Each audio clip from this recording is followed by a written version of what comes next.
In visual effects, first thing is more of a concise advice. If you want to be good at visual effects, know cameras, understand camera, take pictures, use cameras. Understand what depth of field is, what shutter speed is, what aperture is, how they work together, how they affect the imagery. Because visual effects is unlike animation, which could have like a stylized look. Visual effects is all about faking realism or faking photographs or cinematography. So that's my first advice. If you are good with cameras, if you have that sense, you're going to be good. If you have the eye, you're going to be good even if you're starting from the bottom as a junior artist. So.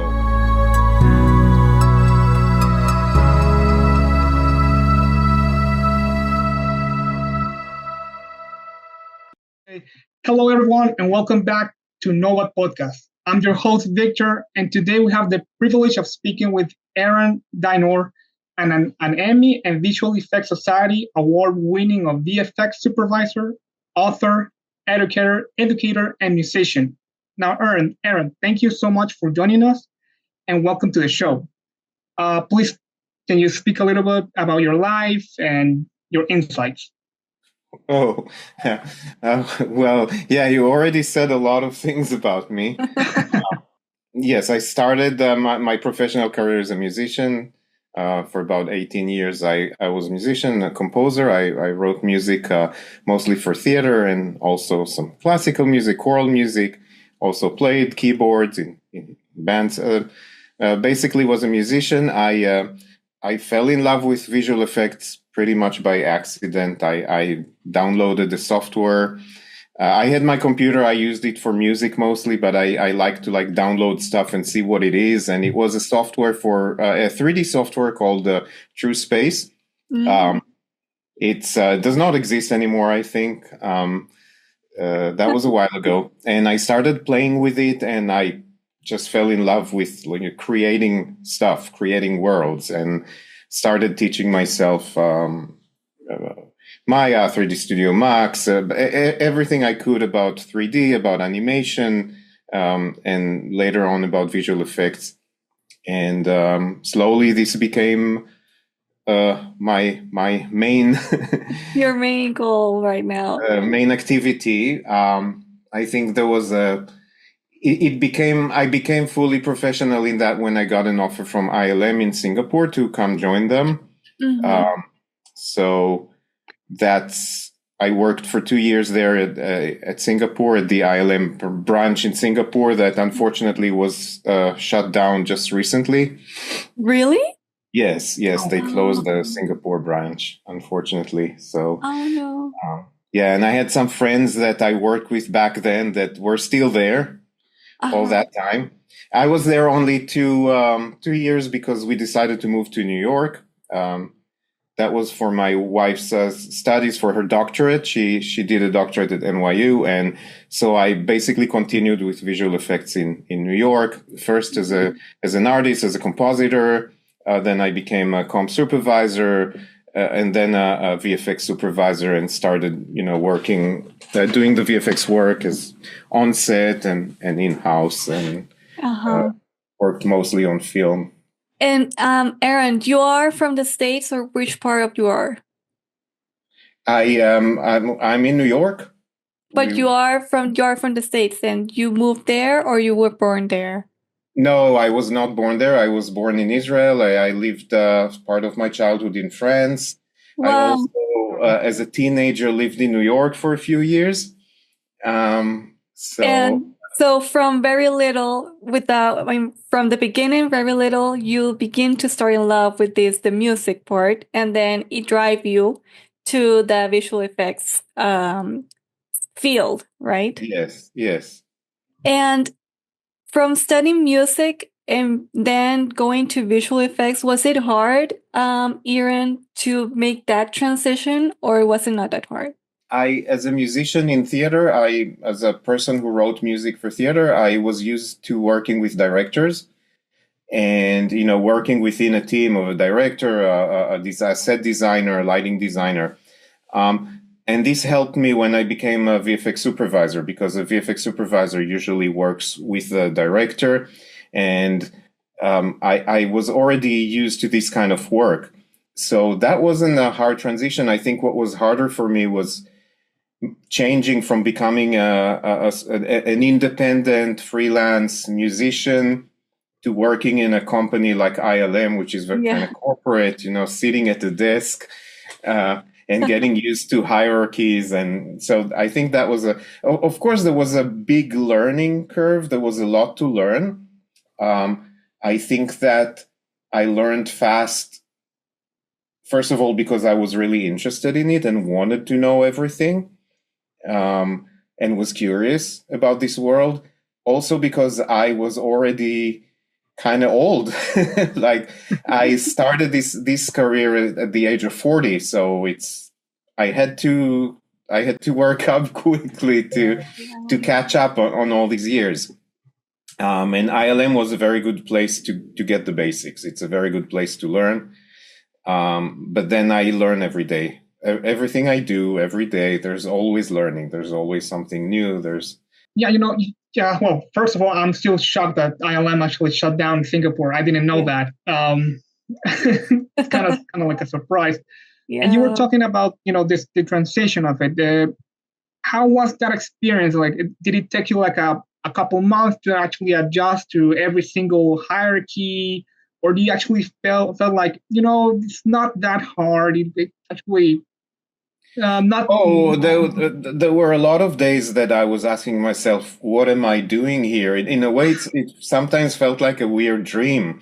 The change was very abrupt. I also, I kind of dragged my family. We had 2 small kids. My daughter was then just 3 months old when we moved to Singapore.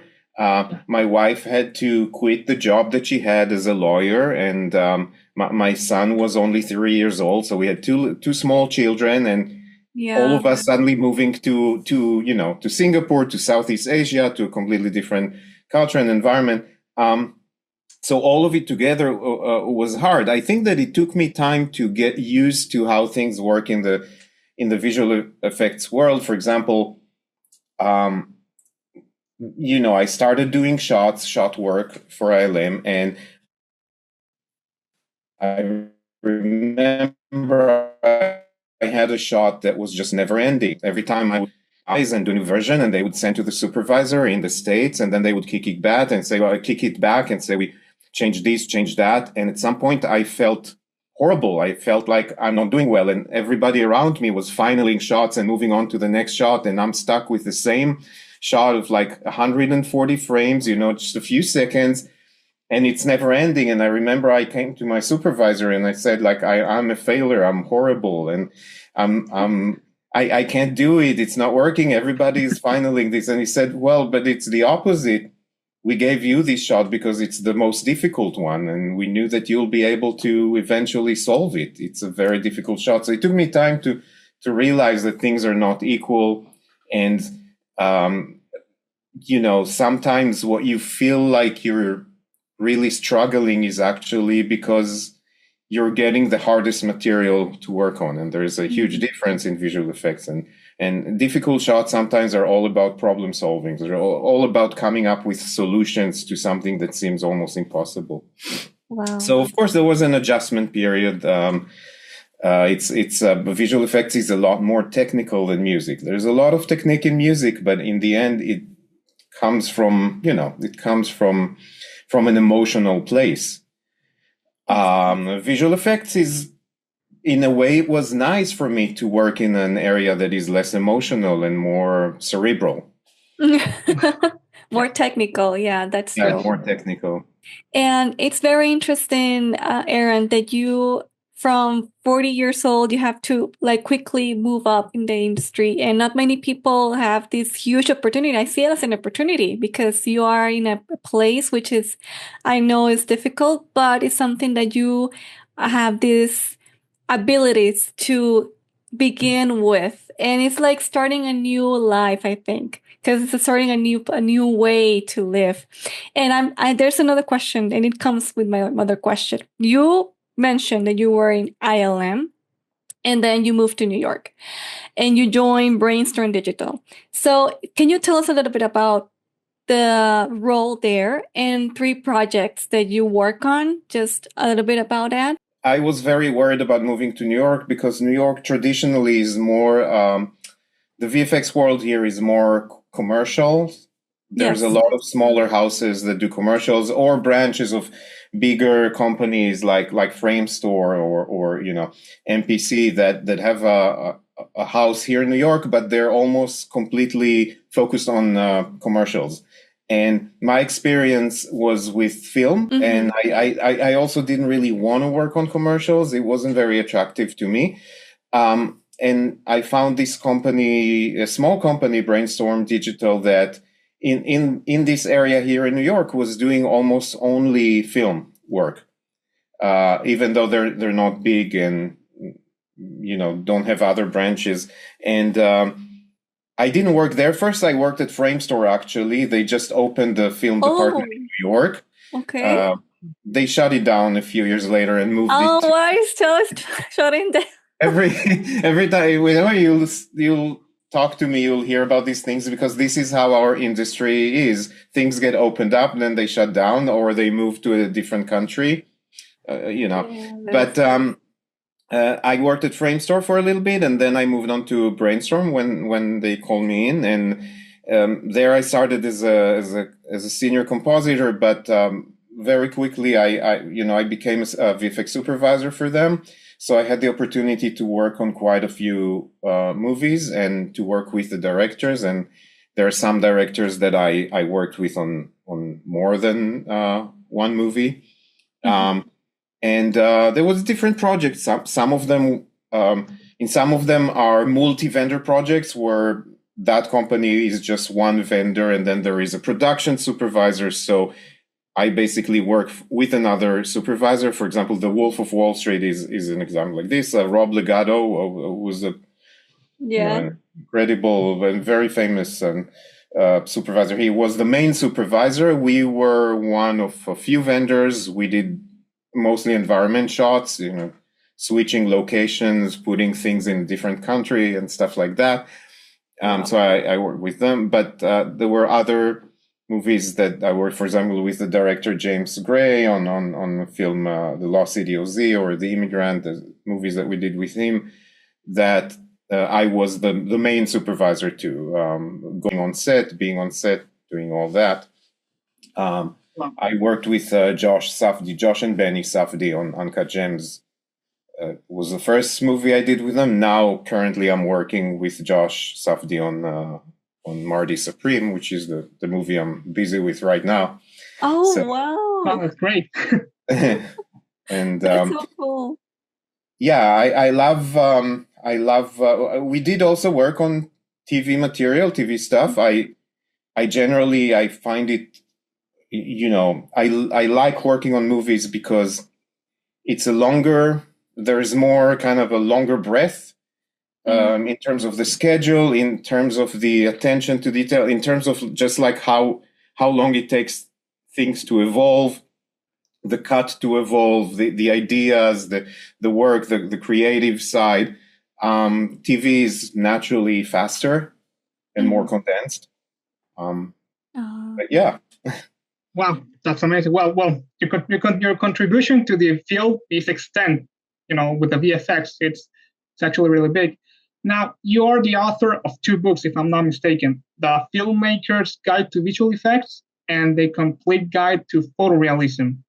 Now, what exactly motivated you to write these, and what do you hope the readers take away to their homes with all your insights that are on the book? So the Filmmaker Guide to Visual Effects started with me wanting to do a series of lectures or workshops for filmmakers, directors, producers, editors, cinematographers, to clarify a little bit more, just to talk about visual effects, give them a little bit more insight into how visual effects are created, the whole process.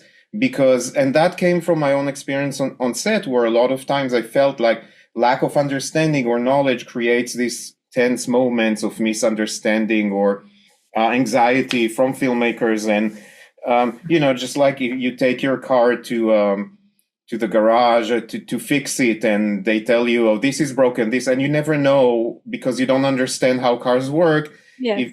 If it feels kind of frustrating, and I felt like, why not do these workshops to give a little bit more insight. And it so happened that the publisher Routledge, they called me and asked me if I would like to write a book. And then I said, oh, well, I actually had this idea, and it could actually be a book rather than a series of lectures.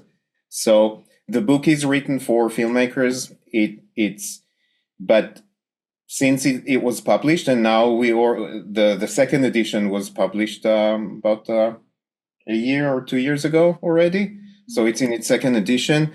I realized just by seeing the people who have it and who bought it that a lot of VFX artists and professionals are also using it, because I guess it gives an overview of everything. So if you work in visual effects, usually you're very focused on one craft.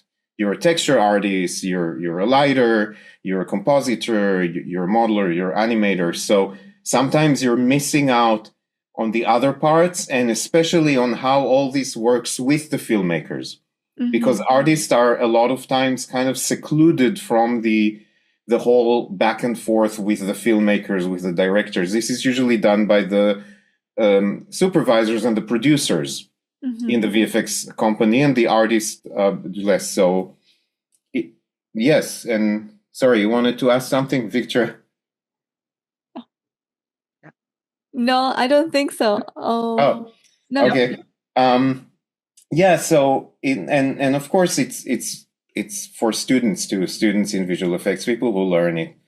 The second book, I just felt like I want to write a deeper book that's more addressed towards actual artists in visual effects, and not just visual effects, also game and animation and architectural visualization, any area that uses rendering or simulations to create to recreate reality, or to show something that needs to look photoreal, like a photo. So of course in visual effects it's very important because we're adding stuff to existing footage. It needs to feel like it was shot by the camera, in front of the camera, but it's also true for our architectural renderings because you want it to look real. And it's also true for some types of games that are photoreal, and we have more and more games that look just incredibly good. So I wanted to address this from all different directions, from the direction of first to talk about the real world, about light and atmosphere and what causes things to look the way they look, and understanding cameras and lenses and what creates what we call photographic look, and also take a look at how we recreate this, how we simulate this both in 2D, in compositing, but also mainly in 3D. And I am currently working on the second edition for this book. Wow! Congratulations! It will come out in about a year. Thank you. And of course, I'm adding a new chapter about AI, generative AI. Oh wow! I have two questions. Oh, then did you have a question? No. No.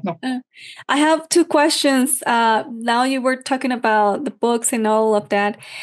You write the book, and you have an editor who help you writing the book, and this like company asks you to write those two books, right? As I understood, or one book, as I understood. Both are with the same publisher. Yes. That's amazing. And all the people who are buying these books, and the motivation that are given to these young professionals as well, and companies that are grabbing these books and all this knowledge that you have in there, it just came up one question from me. When you are in the studio, how is it the workflow of the visual effects artist? That is my first question. how is the workflow?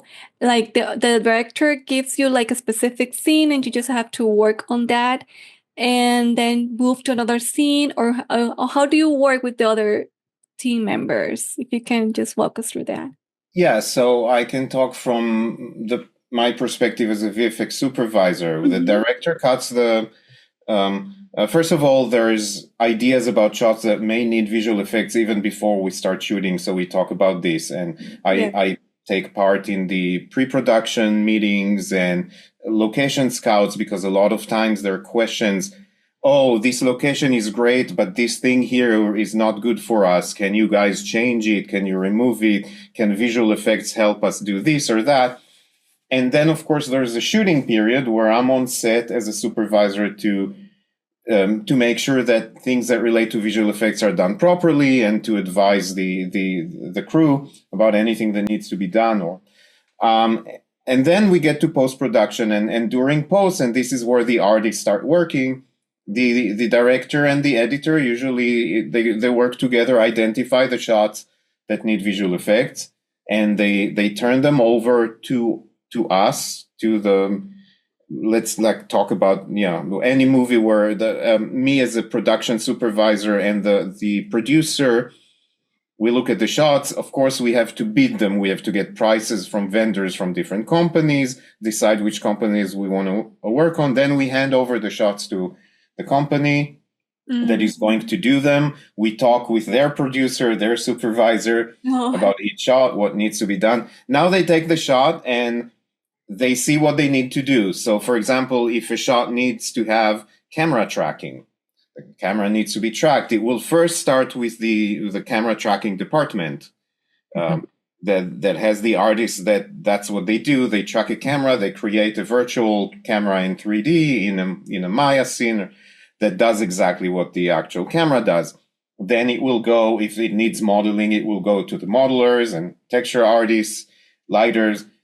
Maybe it doesn't need CG at all. It may be just a compositing, it's a 2D shot only, or matte painting shot. Then it will go to the compositor and matte painter. In any case, at the end of this workflow, the compositor is usually the last artist to work on the shot, because they kind of put together everything and they make the final look. Then the company sends it back to us.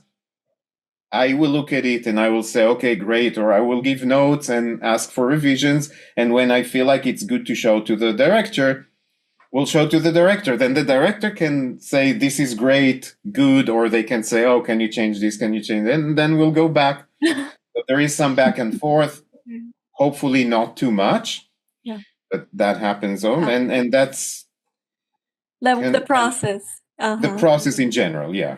And my second question is about the last thing that you said about AI. Well, how has the rapid advancement of AI and digital technologies have been impacted right now to the visual effects artists and industry? Because it might be working less or working better. So that was your take on that.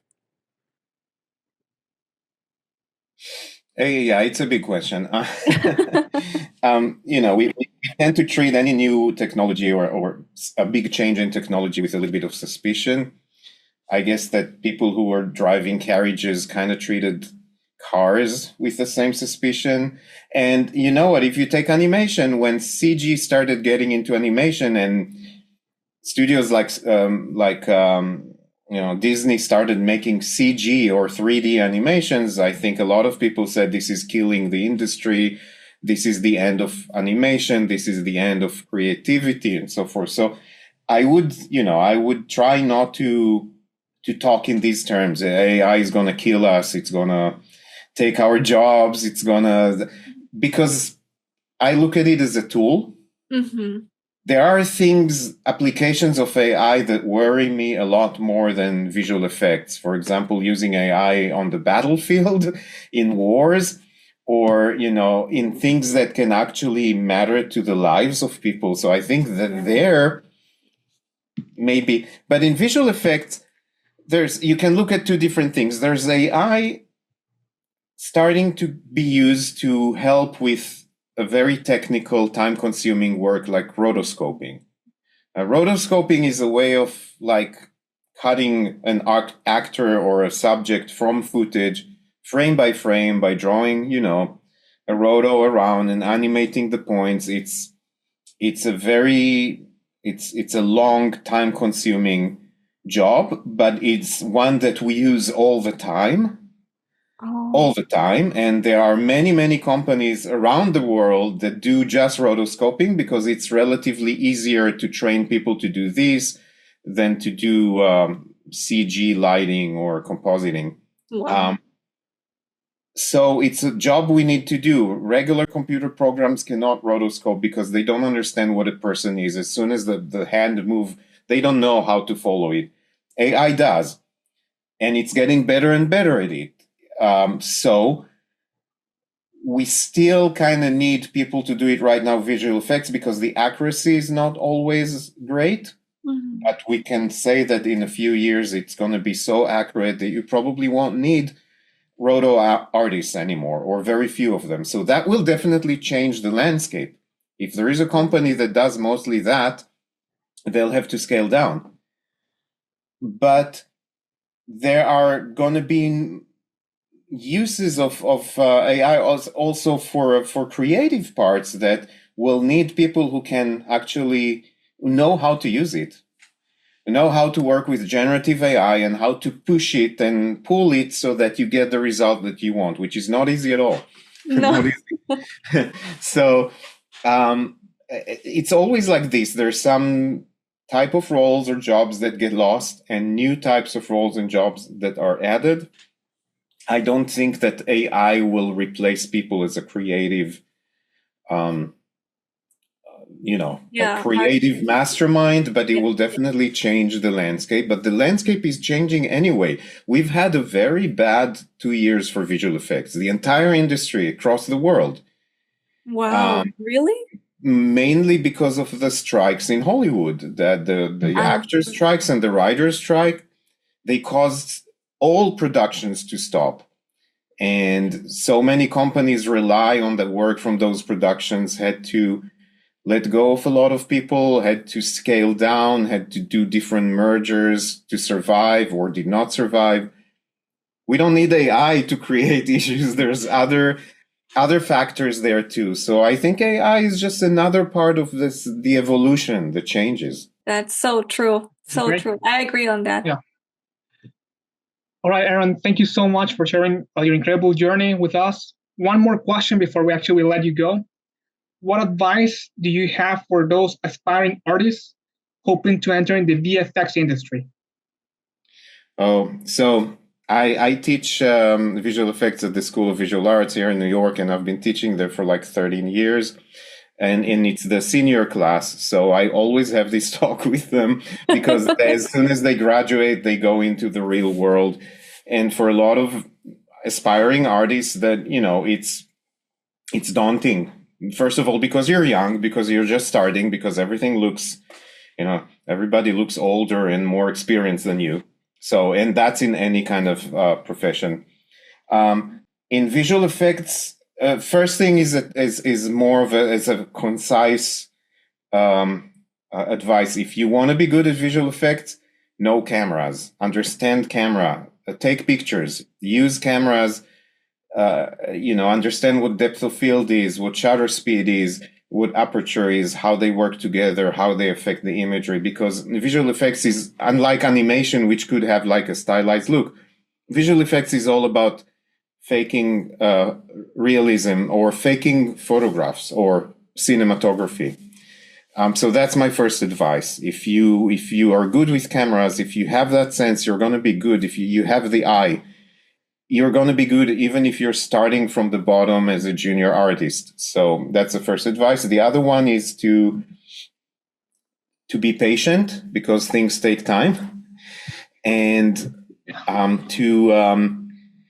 to put things out as much as you can. Put it out, like, create something, put it on the internet, ArtStation or other internet galleries, because somebody may see it.